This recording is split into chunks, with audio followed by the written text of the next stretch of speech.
আমাদের মতো করে আল্লাহ কাউকে বানায় নাই। দুই পায়ে ভর করে শির দ্বারা এরকম স্ট্যান্ড রেখে মাথা উঁচু করে দাঁড়াতে পারে এরকম কোন প্রাণী পৃথিবীতে আছে? এজন্য আল্লাহ বলেন ওয়ালাকাদ কাররামনা বানি আদম, আমি বনি আদমকে সম্মানিত করেছি, তাদেরকে আমি মর্যাদা দিয়েছি। তাদেরকে আমি যত মর্যাদা দিয়েছি আমার কোন সৃষ্টিকে এত মর্যাদা দেই নাই। পড়েন সুবহানাল্লাহ। I have dignified the status of the sons of Adam. আদমের সব সন্তানের মর্যাদা আমি বাড়িয়েছি।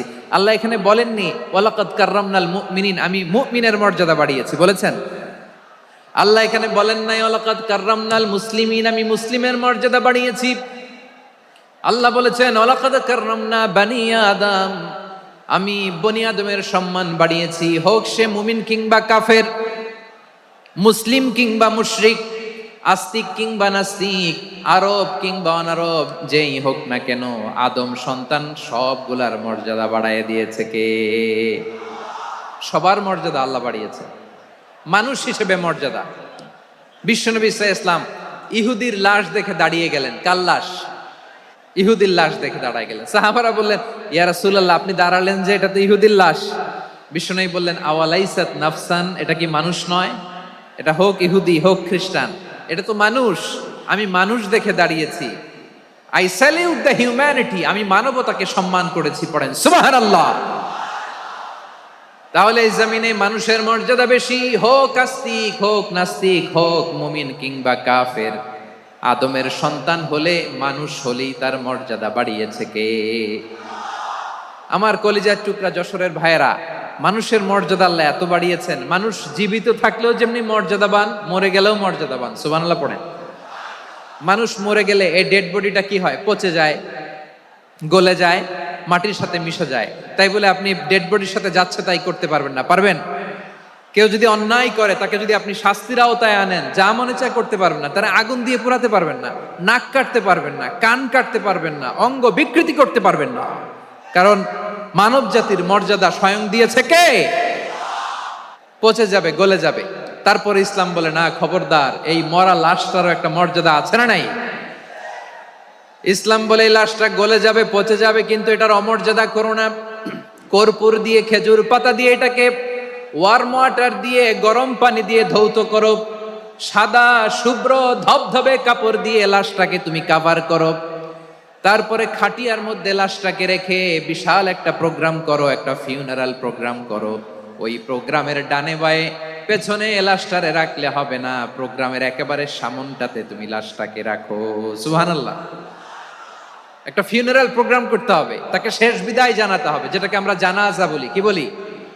জানাজা মানে মাইয়েতের জন্য দোয়া, তার জন্য দোয়া করা হয়, তাকে একটা সিস্টেমেটিক অর্ডারে কবরে রাখা হয়, সুন্দরভাবে সেটাকে কবরস্থ করা হয়, মাটি দেয়া হয়, পানি দেয়া হয়। তার মানে মরে গেলেও মানুষের সম্মান বাড়ায় দিয়েছে কে?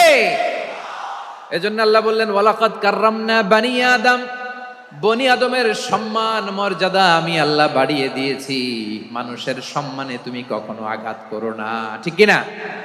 তাহলে ভাই, প্রথম মেসেজ হচ্ছে, the first and foremost message tonight to the people of Jessore.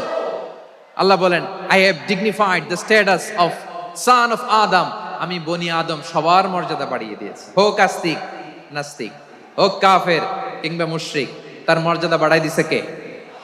যখন বন্যা হয় আমরা ত্রাণ নিয়ে যাই, আমরা শুধু মুসলমানদেরকে ত্রাণ দেই নাকি?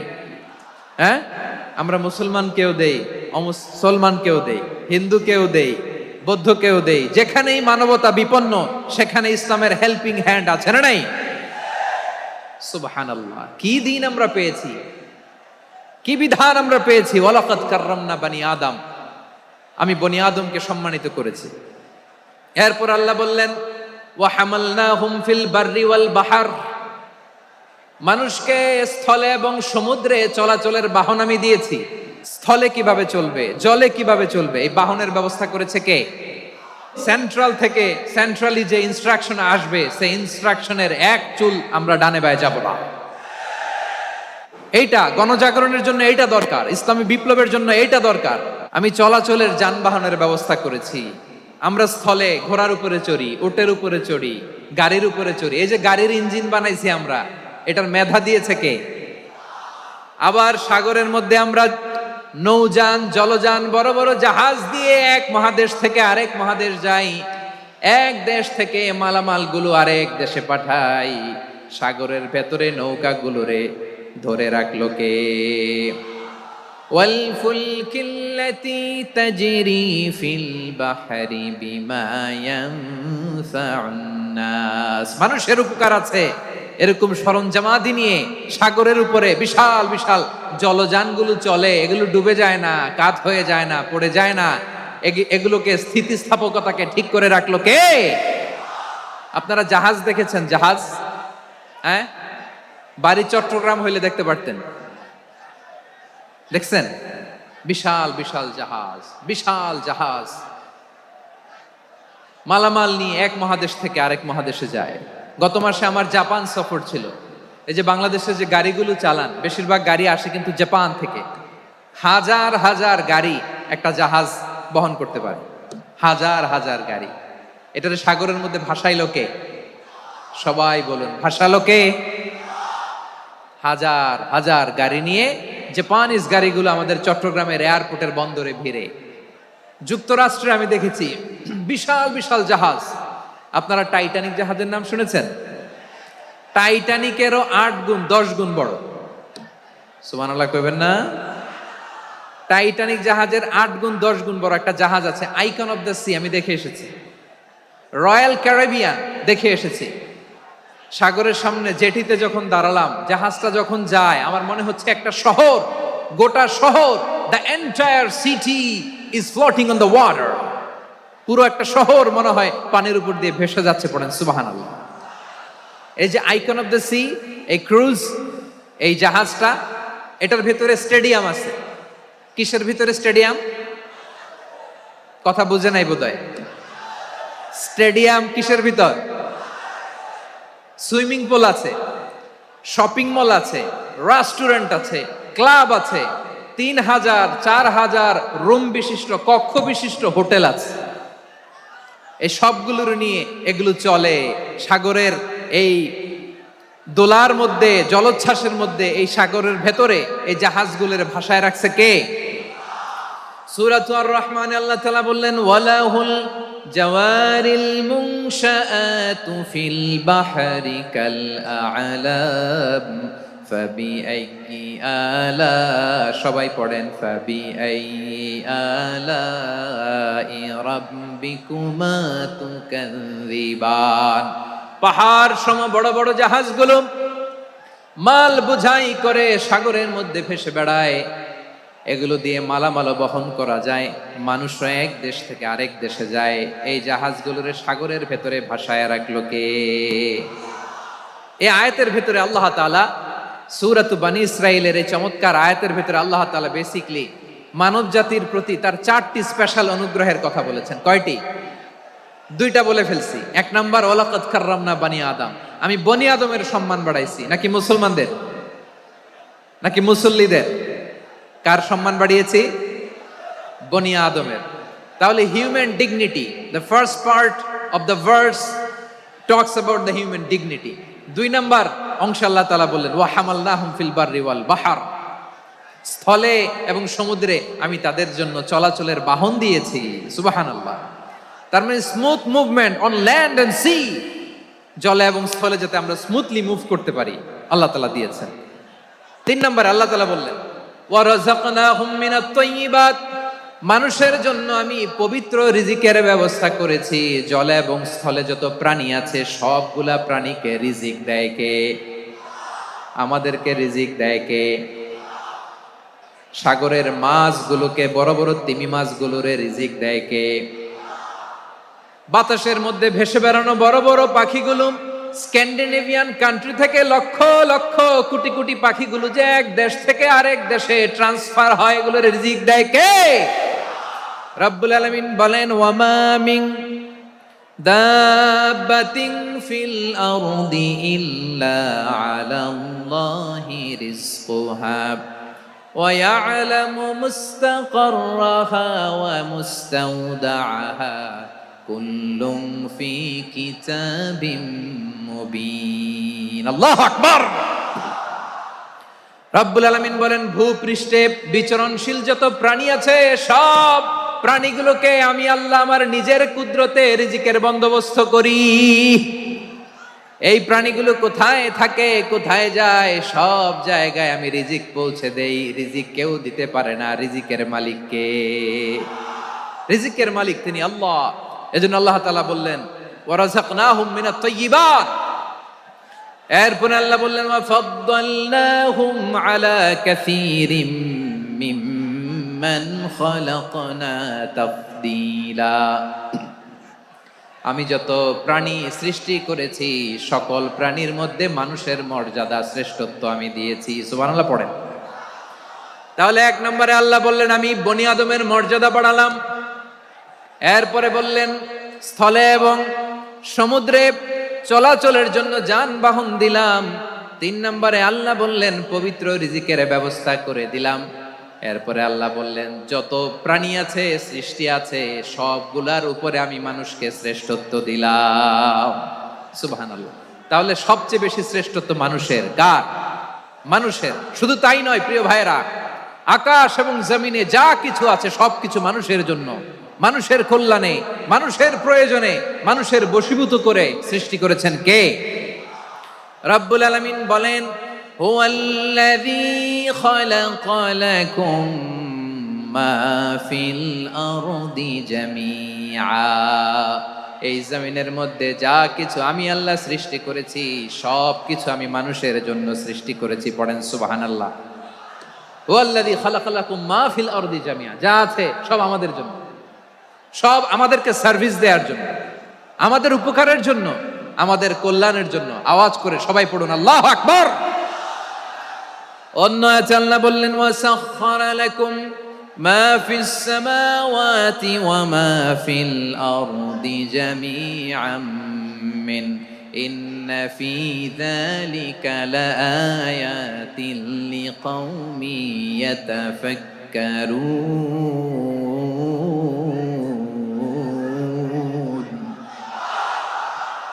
প্রথমে আয়াতে আল্লাহ বললেন জমিনে যা আছে সব তোমাদের কল্যাণে আমি সৃষ্টি করলাম। এরপরে আল্লাহ বললেন আকাশেও যা আছে সব তোমাদের জন্য সৃষ্টি করলাম, তোমাদের অনুগত বানায় দিলাম। পড়েন সুবহানাল্লাহ। মানুষের কি ব্রেইন দেখেন, মানুষ জমিন ছেড়ে আকাশে চলে যায়। পাখি দেখে মানুষের শখ হলো পাখি যেহেতু উঠতে পারে আমরাও পারবো। অরবিল রাইট, উইলবার রাইট, 2 ভাই মিলে আঁকাঝোঁকা করতে করতে করতে করতে প্লেন বানায় ফেললো। কোন সুবহানাল্লাহ। এখন পাখিও ওরে, আমরাও ওরি। এরপরেই মানুষের কৌতূহল থামে না এখানে। মানুষ চলে গিয়েছে চাঁদে। কোথায় গেছে? এখন কিন্তু চাঁদে জমি বিক্রি হয় জানেন। পৃথিবী নিয়ে মারামারি শেষ।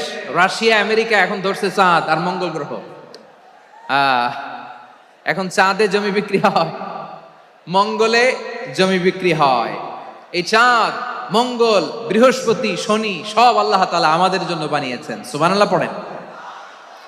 মানুষ সাগরের উপরে চড়ে, শূন্যে ভেসে বেড়ায়, পাহাড় কেটে সুড়ঙ্গ বানায়, টানেল বানায়।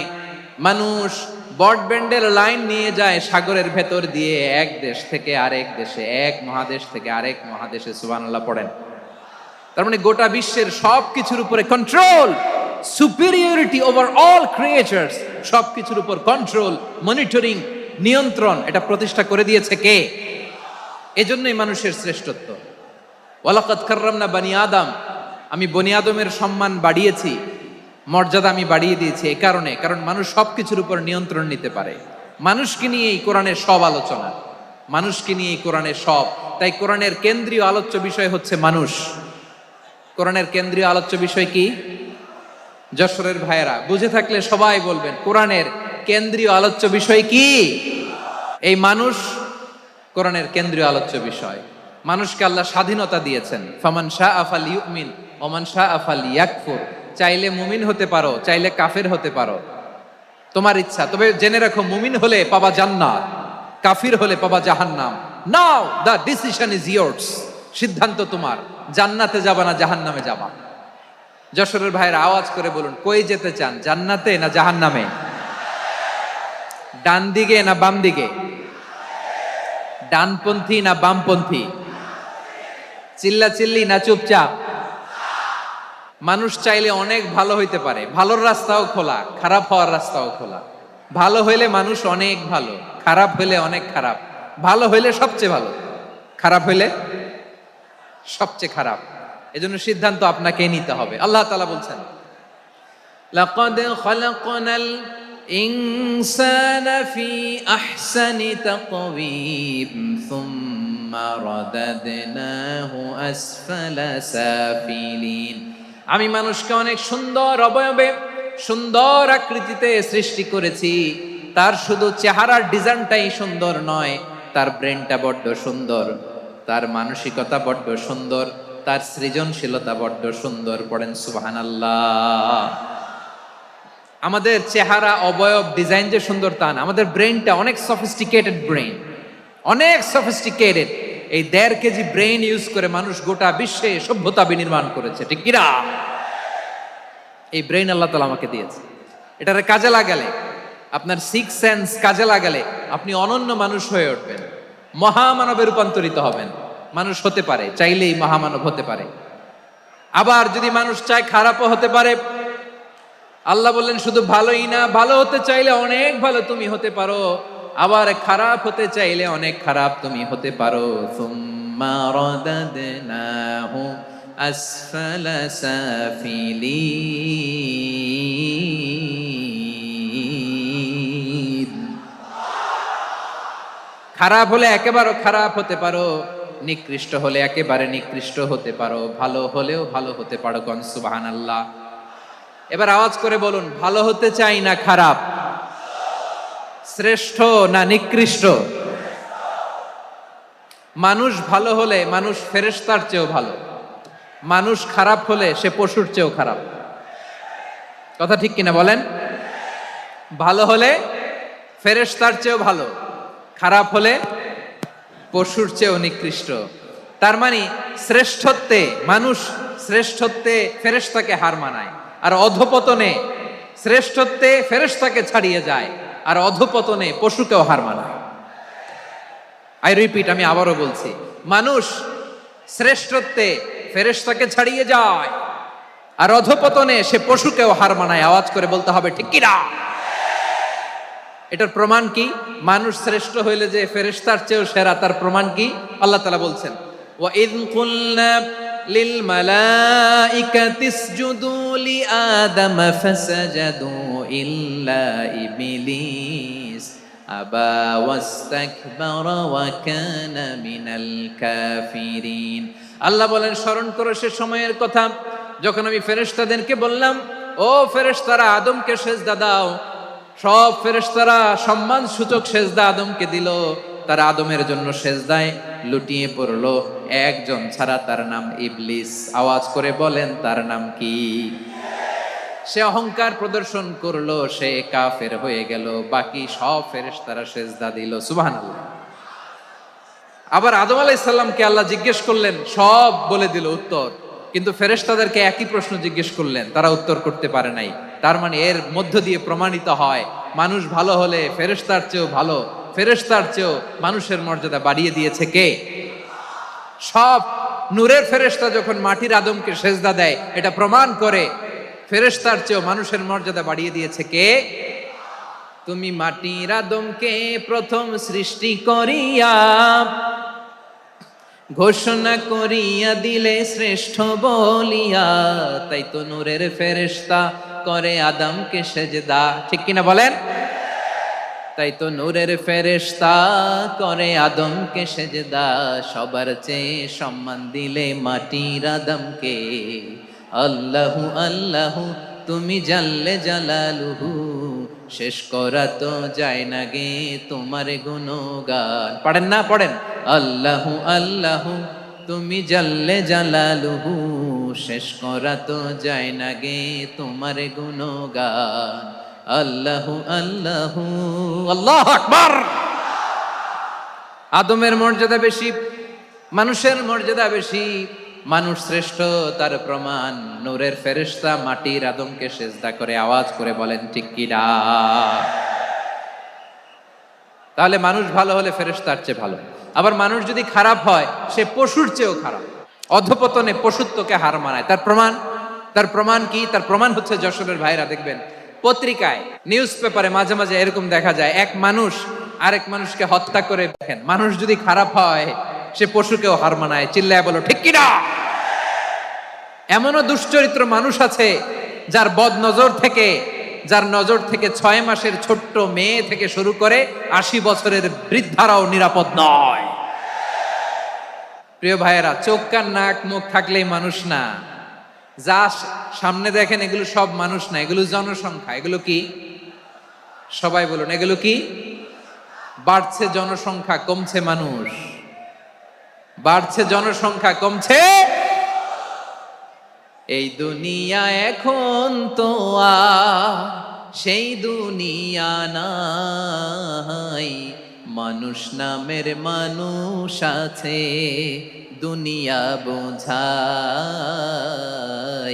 সেই মানুষের ভিড়ে আমার আসল মানুষ নাই। ঠিক কিনা? আসল মানুষের বড্ড অভাব, আসল মানুষের বড্ড অভাব। আমার ভাইয়েরা, মানুষ খারাপ হলে পশুকেও হার মানায়। যে বাবাকে মেরে, স্বামীকে মেরে স্ত্রীকে বিধবা বানায়, তারও ঘরে স্ত্রী আছে। তাহলে আমরা বুঝলাম মানুষ ভালো হলে অনেক ভালো, খারাপ হলে অনেক খারাপ। ও আমার কলিজার টুকরা যশোরের ভাইয়েরা, আসুন না 3 দিন ব্যাপী এই তাফসিরুল কোরআনের ঐতিহাসিক প্রোগ্রাম থেকে আমরা সিদ্ধান্ত নেই, আমরা ভালো মানুষ হব নাকি খারাপ মানুষ হব। কলিজা থেকে, প্রাণ থেকে আওয়াজ করে সবাই বলুন, ভালো মানুষ নাকি খারাপ মানুষ? ভালো মানুষ হইতে হবে।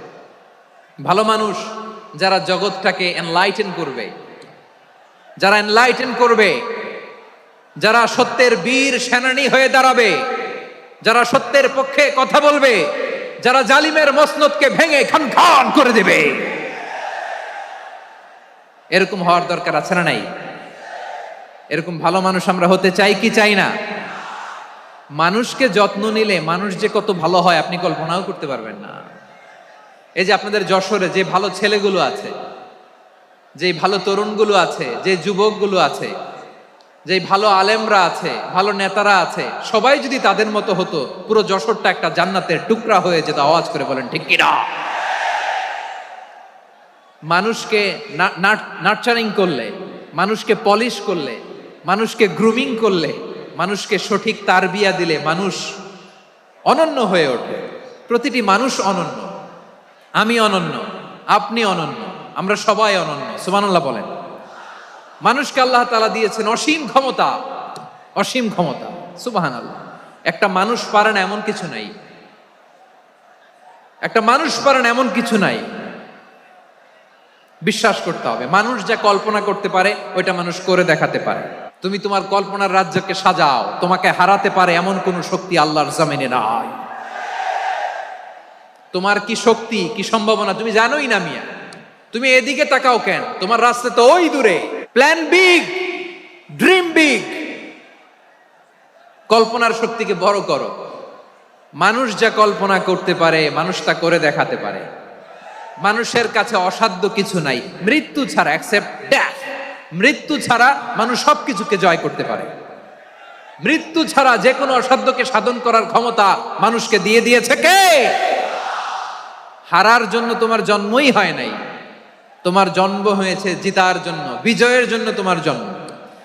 মানুষের শুরুটাই হয় বিজয় দিয়ে। যশোর, আওয়াজ করে বলো, মানুষের শুরু হয় কি দিয়ে? আমরা যখন আমার পিতার পৃষ্ঠদেশে ছিলাম, পিতার পৃষ্ঠদেশ থেকে শুক্রাণু যখন মায়ের গর্ভদেশে যেয়ে পড়ে, কতটা শুক্রাণু ভ্রমণ শুরু করে জানো? 20 কোটি শুক্রাণু। একবার সিমেন আউট হলে সেখানে 20 কোটি শুক্রাণু থাকে, ভ্রমণ শুরু করে। ওই 20 কোটি শুক্রাণুর মধ্য থেকে তুমি আমি আজকে এক বিকশিত শুক্রাণু মানব রূপে পৃথিবীতে এসেছি। সুবহানাল্লাহ। ওই 20 কোটি শুক্রাণুর প্রতিযোগিতায় সবাইরে পেছনে ফেলে সেদিন আমি সফল হয়েছিলাম, সেদিন আমি বিজয়ী হয়েছিলাম। সেদিন আমি এত ছোট ছিলাম, মাইক্রোস্কোপ দিয়েও আমার অস্তিত্ব টের পাওয়া যায় না।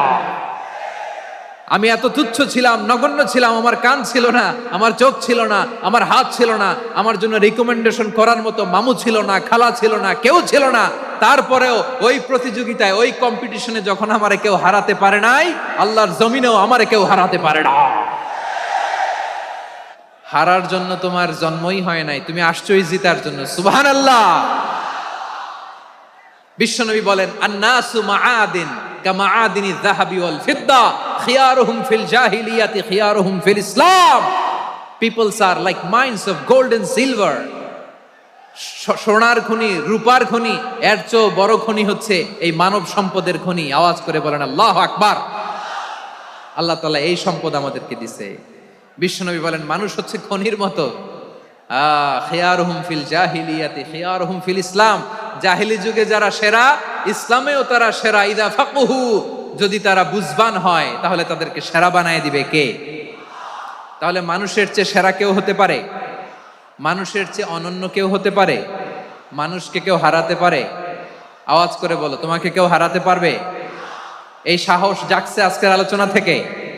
আমি তুমি অনন্য, আমাকে তোমাকে হারায় দেওয়া এত সহজ না, ঠিক কিনা? একটা কথা জীবনের সাথে সেট করে নিতে হবে, আমি জিতি নয় শিখি, আমি কখনো হারি না। জীবনের সাথে সেট করে নাও, জেনজি অফ জেসর, আমি কখনো হারি না, আমি হয় জিতি নয় শিখি। চিল্লায় বলো ঠিক কিনা? আমি কখনো হারি না, আমার হারানো এত সোজা না। কি সাহস জাগছে? বুকে সাহস জাগছে? তাকবীর পড়ো, লিল্লাহে তাকবীর। তাহলে বিশ্বনবী বললেন, নাসু মাআদিন, মানুষ হচ্ছে খনি। এই ধাক্কা ধাক্কি, আমি জানি এগুলো ভালোবাসার ধাক্কা ধাক্কি, এজন্য আমি সহ্য করে নেই। এগুলো যে ভালোবাসার ধাক্কা ধাক্কি, এটা আমরা বুঝি।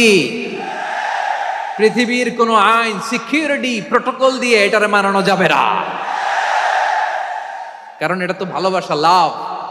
লাভ কোন আইন কানুন দিয়ে বাধা যায় না, মানানো যায় না, ঠিক কিনা বলো? আল নাসু মাআদিন, মানুষ হচ্ছে খনি।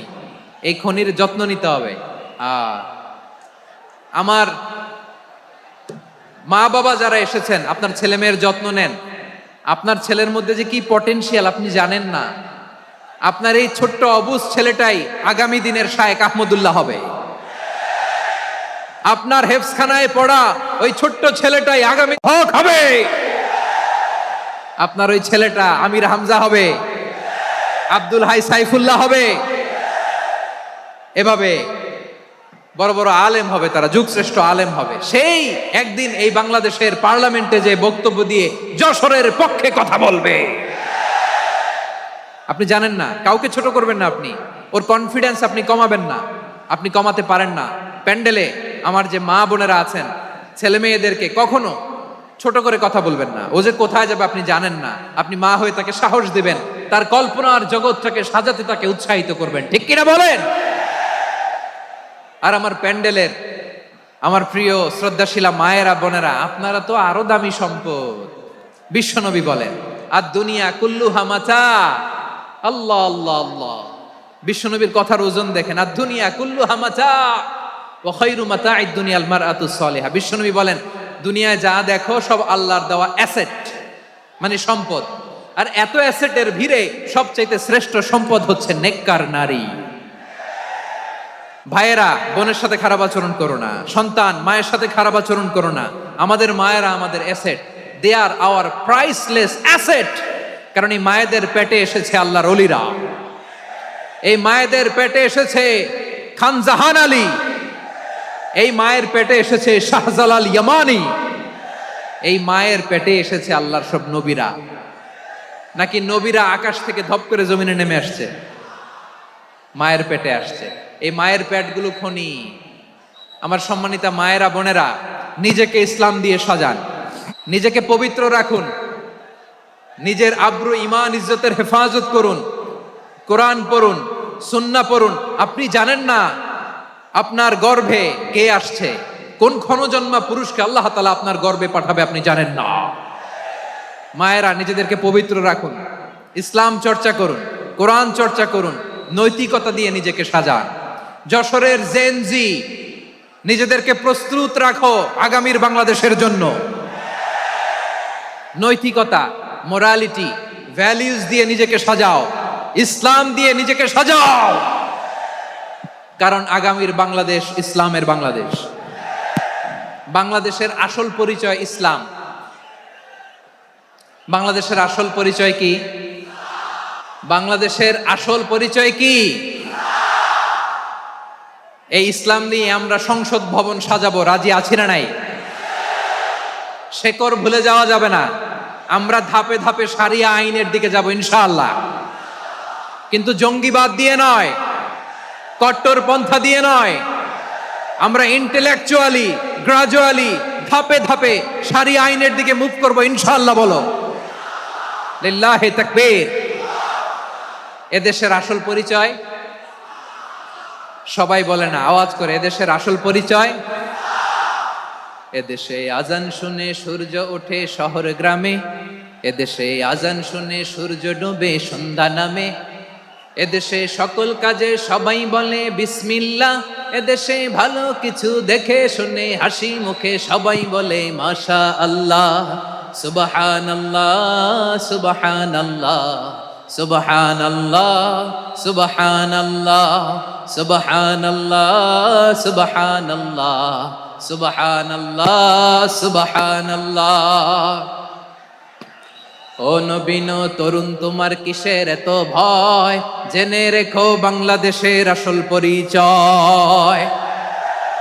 বাংলাদেশের আসল পরিচয় ইসলাম। আওয়াজ তুলে বলো, আসল পরিচয় কি?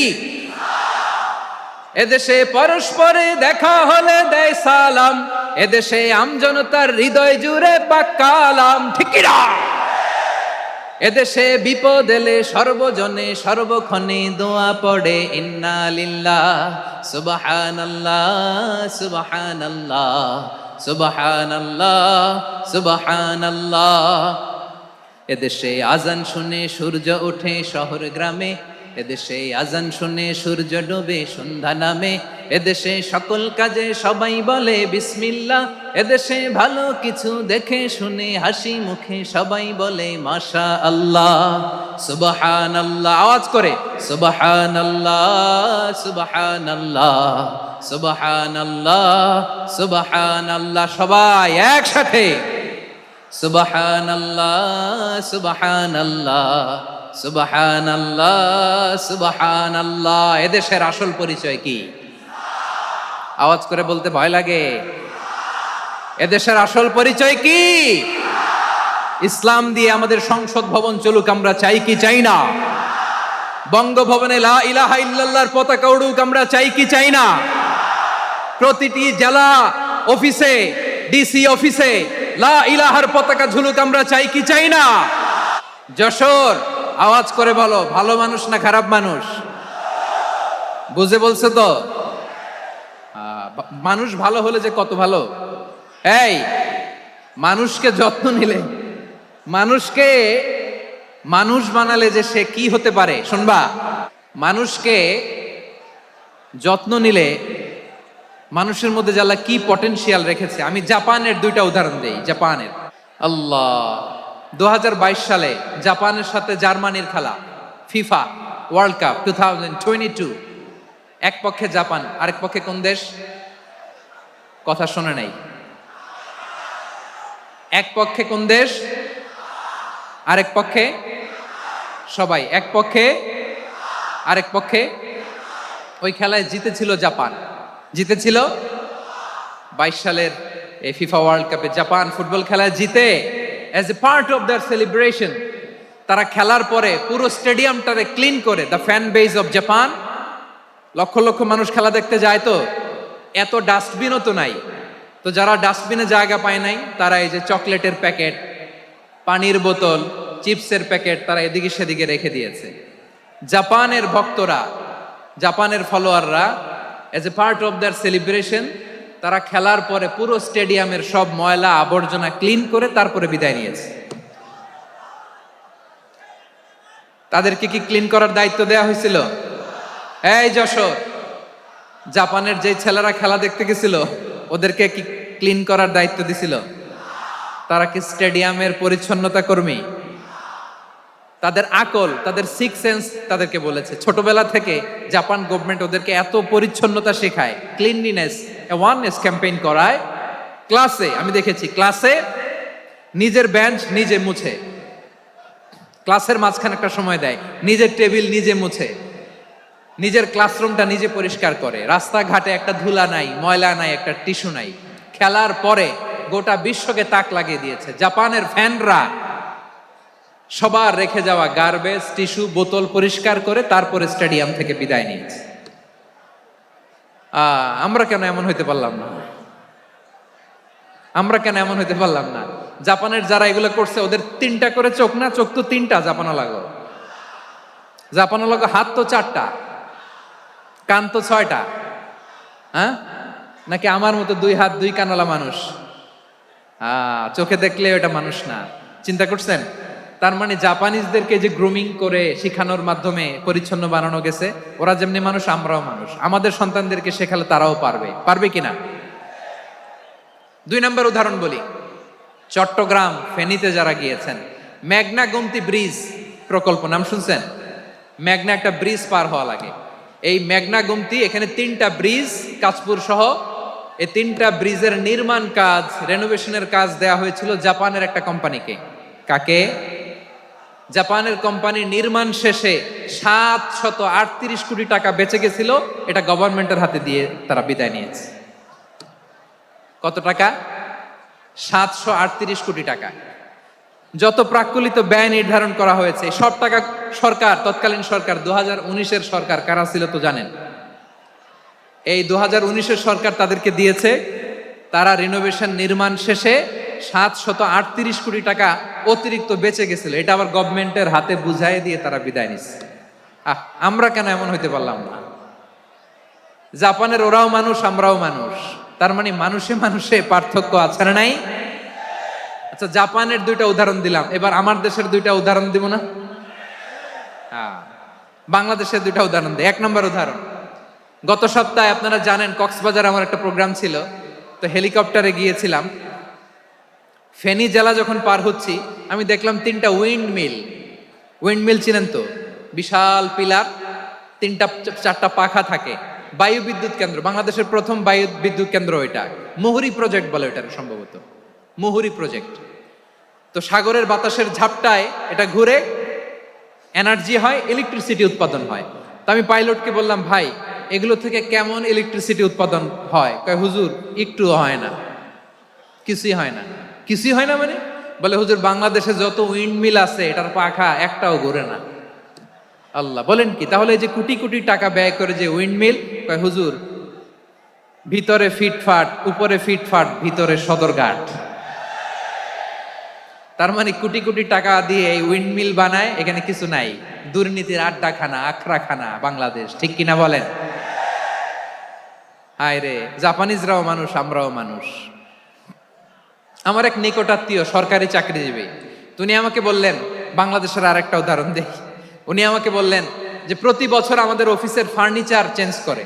আমি বললাম, প্রতি বছর ফার্নিচার চেঞ্জ করে কেন? বলে যে ফার্নিচার নতুন পারচেজ করলেই তো এখানে টাকা, নতুন কিনতে পারলেই টাকা, নতুন উন্নয়নের সবক শোনাতে পারলেই টাকা। প্রথম আলোর রিপোর্ট। কি আলো? প্রথম আলোর রিপোর্ট। গত 15 বছরে উন্নয়নের নামে লুটপাট হয়েছে প্রায় 3.25 লাখ কোটি টাকা। কার রিপোর্ট? আমাদের বানানো কথা। প্রথম আলোর রিপোর্ট। গত 15 বছরে কারা ছিল জানেন তো?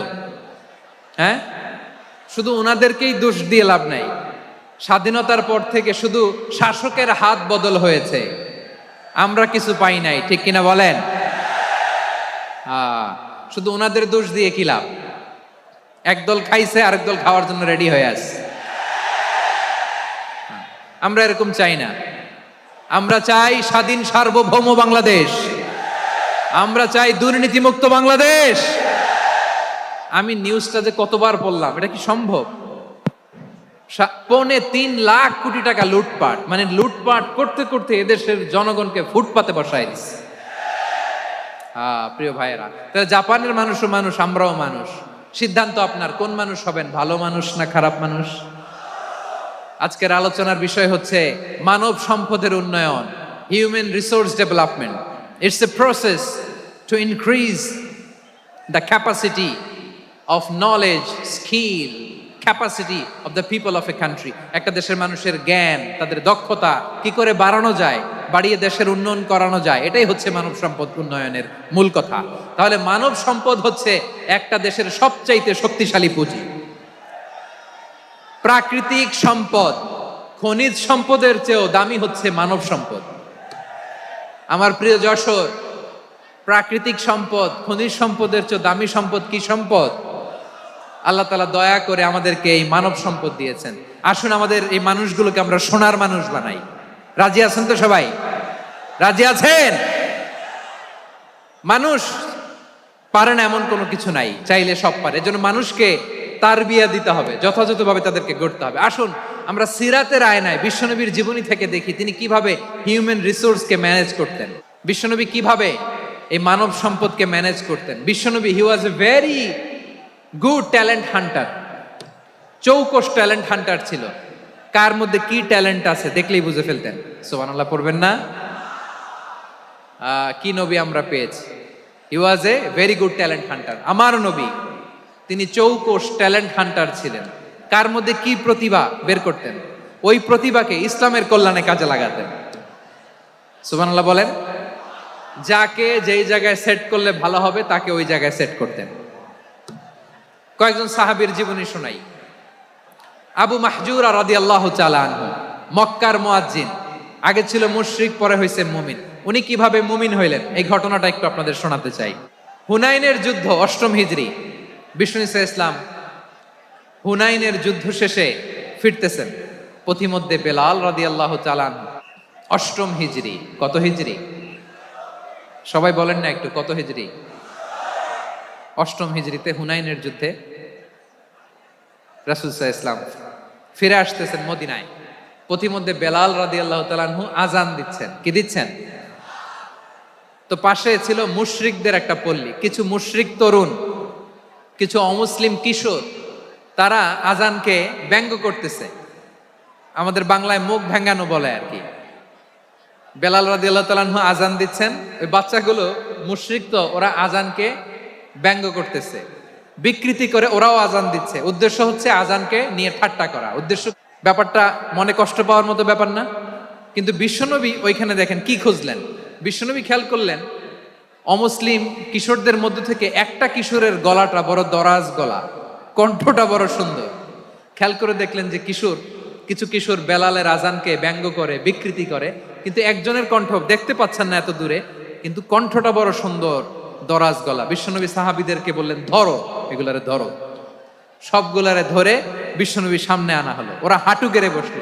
বিশ্বনবী বললেন, তোমাদের মধ্যে কে যেন ব্যঙ্গ করে আজান দিচ্ছিল, তার গলাটা বড় উঁচু, গলার বেসটা বড় মজবুত, মেলোডিয়াস, সুমধুর কণ্ঠ, কে? আবু মাহজুরা বলে, আমার বন্ধুরা সবাই আমার দিকে আঙ্গুল দেখায়, আমি পড়ে গেছি বিপদে। রাসূল সাল্লাল্লাহু আলাইহি ওয়াসাল্লাম বাকি অমুসলিম তরুণদেরকে ছেড়ে দিলেন, বললেন তোমরা যাও। এবার আবু মাহজুরারে পাইছে। আবু মাহজুরার চুলের মধ্যে হাত দিলেন বিশ্বনবী, মাথায় হাত দিয়ে বললেন, এবার আজান দাও দেখি। আবু মাহজুরা বলে, আমি তো আজান দিতে জানি না, কারণ আমি তো বেলালেরটা শুইনা দিছি, আমার তো মুখস্থ নাই, আমি তো আজান দিতে জানি না। বিশ্বনবী বললেন, জানো না? তাহলে আসো আমি তোমারে শিখাই দেই। সুবহানাল্লাহ পড়ে। আবু মাহজুরা হাঁটু গেড়ে বসে, বিশ্বনবীর মোবারক হাত আবু মাহজুরার চুলের মধ্যে। বিশ্বনবী আজানের মুআল্লিম আবু মাহজুরাকে বলতেছে, ঠিক আছে তোমারে শিখাই দিচ্ছি, আমি যা যা বলবো আমার সাথে সাথে বলো, পারবা? আবু মাহজুরা বলে, পারবো। বিশ্বনবী আজান দিচ্ছেন, মাথায় হাত দিয়ে আল্লাহু আকবার, আল্লাহু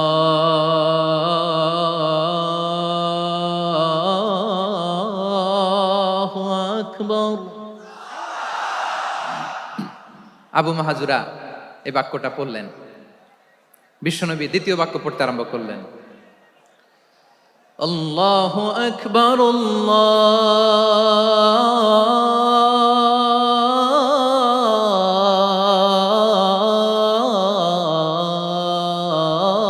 আল্লাহু আকবার। আবু মাহজুরা এই বাক্যটা বললেন। বিশ্বনবী আবু মাহজুরার মাথার মধ্যে হাত দিয়ে তৃতীয় বাক্য বললেন, আশহাদু আল্লা ইলাহা ইল্লাল্লাহ।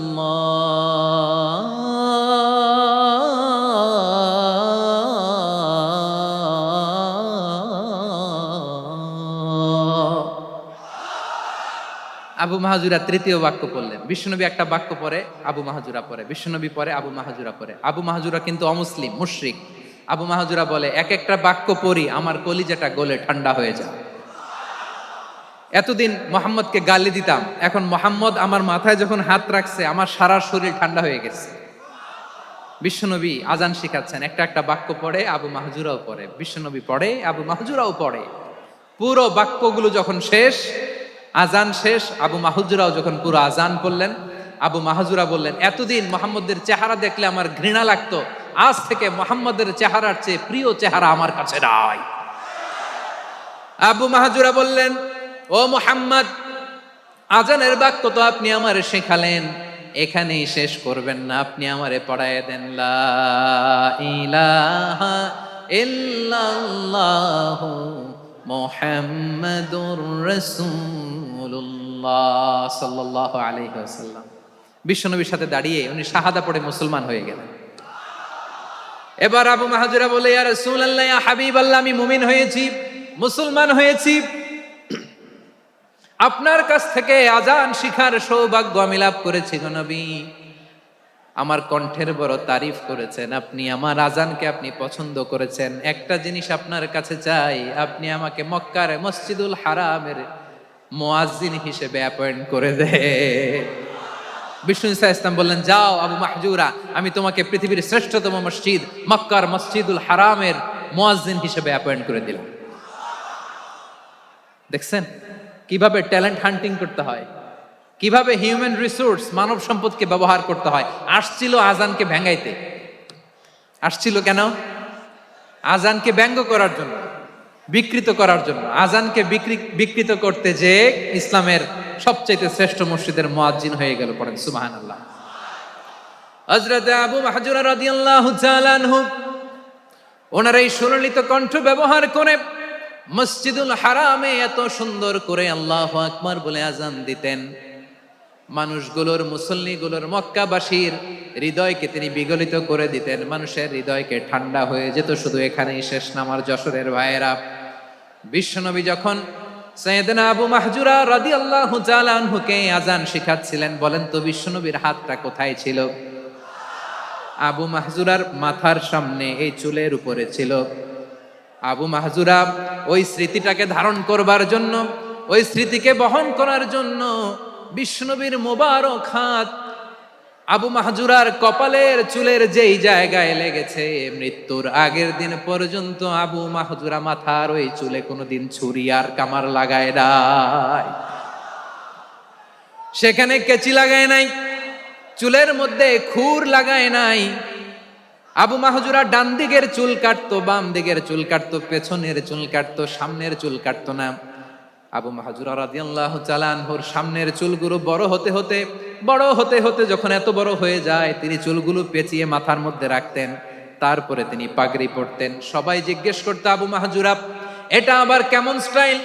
দেখতে তোমারে কি বিদঘুটে লাগে, কেমন অড লাগে, কেমন খারাপ দেখা যায়। মক্কায় এমন কোন মানুষ তো দেখি নাই, ডানে চুল কাটে, বায়ে চুল কাটে, পেছনে চুল কাটে, সামনে কাটে না। ওরে আবু মাহজুরা, কেমন দেখা যায় তোমারে, তুমি সামনের চুল কাটো না কেন? আবু মাহজুরা বলে, আমি হাঁটু গেড়ে পেয়ারা নবীর সামনে বসেছিলাম, আমার এই মাথার চুলের মধ্যে মুবারক হাত লাগিয়ে বিশ্বনবী নিজে আমাকে আজানের প্রতিটা বাক্য শিক্ষা দিয়েছেন।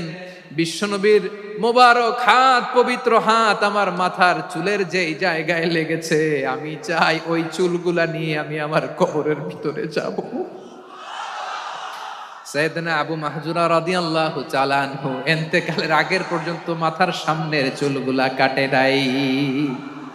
সামনের চুলগুলো বড় হতে হতে এত বড় ছিল, পেঁচিয়ে রেখে পাগড়ি পরতেন, কাটতেন না। নবীর হাত লেগেছিল। সুবহানাল্লাহ পড়েন। তাহলে what is the lesson? Moral of the story কি? মোরাল অফ দ্য স্টোরি হচ্ছে, আসছিল আজানকে ব্যঙ্গ করার জন্য, বিকৃত করার জন্য, হয়ে গেল মসজিদুল হারামের মুয়াজ্জিন। দেখেন বিশ্বনবী একটা খারাপ সিচুয়েশনের মধ্যে থেকে কি ভালো জিনিস বের করে আনলেন। আমি যে শুরুতে বলেছি কিভাবে তিনি হিউম্যান রিসোর্সকে ডেভেলপ করেছেন, ম্যানেজ করেছেন। তিনি যে চৌকস ট্যালেন্ট হান্টার ছিল, দেখেন সবার মধ্যে থেকে এর বাছাই করে মুয়াজ্জিন বানাই দিয়েছেন। সুবহানাল্লাহ পড়েন। তার মানে এই না সবাইরে ধরে ধরে উনি মুয়াজ্জিন বানাইছেন। যার যেই ট্যালেন্ট আছে তাকে ওই কাজে অ্যাসাইন করেছেন। যার যেই প্রতিভা আছে তার প্রতিভাকে ইসলামের কাজে লাগিয়েছেন। সুবহানাল্লাহ পড়েন। যায়েদ বিন সাবিত রাদিয়াল্লাহু তাআলা আনহু নাম শুনেছেন? যশোর কথা বেরোয় না। যদি জিজ্ঞাসা সালমান খানের নাম শুনছেন, সবাই হাত তুলবে, জি হুজুর শুনছি, মানে সব দেখা শেষ। সালমান খান, আমির খান, অমুক খান, সব খান মুখস্থ, কিন্তু যায়েদ বিন সাবিতের নাম মুখস্থ নাই মুসলমানদের। যেই সাহাবী মাথার সামনের চুল কাটে নাই, মসজিদুল হারামের মুয়াজ্জিন বানাইছেন বিশ্বনবী, ওই সাহাবীর নাম কি? খায়া ফেলাইস, স্লোগানের সাথে খায়া ফেলাইস। আবু মাহজুরা। কি নাম? আবু মাহজুরা আল জুমাহি রাদিয়াল্লাহু তাআলা আনহু। এই নামটা আজকে নিয়ে যাইতে হবে যশোর। আবু মাহজুরা রাদিয়াল্লাহু তাআলা আনহু। 2 নম্বরে বলছিলাম যায়েদ বিন সাবিত রাদিয়াল্লাহু তাআলা আনহু। বিশ্বনবী দেখলেন মদিনার এই আনসারী সাহাবী হাইলি ট্যালেন্টেড, ইন্টেলেকচুয়াল, মেরিটোরিয়াস, জ্ঞানের প্রতি তার আকর্ষণ, মারাত্মক আকর্ষণ। বিশ্বনবী তাকে দায়িত্ব দিলেন, কোরআন যা নাজিল হয় তুমি লিখো, কাতিবুল ওয়াহি বানায় দিলেন। সুবহানাল্লাহ।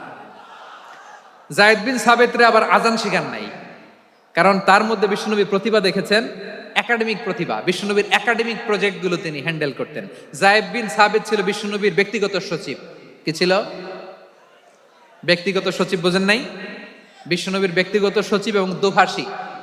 ইহুদিরা কিছু লিখে দিলে এটার অর্থ বিশ্বনবীরে বুঝায় দিতেন, আবার ইহুদিদের কাছে কিছু লিখতে হলে তিনি লিখে দিতেন। বিশ্বনবী একদিন বললেন, ইন্নী ওয়াল্লাহি মা আমানু ইয়াহুদা আলা কিতাব। ইহুদিরা বুঝি না, আরেক ইহুদি আইনে অর্থ করা লাগে। আবার ইহুদিদের কাছে কিছু লিখে পাঠাইতে চাইলে আমরা তো লিখতে পারি না, ইহুদিরে দিয়ে লেখা লাগে। ওরা যে পয়রা শোনায় লিখে দেয়, আমি ওদের বিশ্বাস করি না, আমার নিজের একজন লোক দরকার। বিশ্বনবী এই যায়েদ বিন সাবিতকে চুজ করলেন ল্যাঙ্গুয়েজের জন্য। উনি বললেন, যায়েদ তোমার সফট স্কিলকে ডেভেলপ করতে হবে, তুমি হিব্রু ল্যাঙ্গুয়েজ শিখে ফেলো। যায়েদ বিন সাবিত বলল, বিশ্বনবীর মোটিভেশন আর ইন্সপিরেশন পেয়ে আমি 15 দিনে ইহুদিদের এই হিব্রু ল্যাঙ্গুয়েজ শিখে ফেললাম। শুধু শিখে ফেললাম না, হাত্তা হাদিকতু, even I became master in the language. এই ভাষা আমি পারদর্শী হয়ে গেলাম।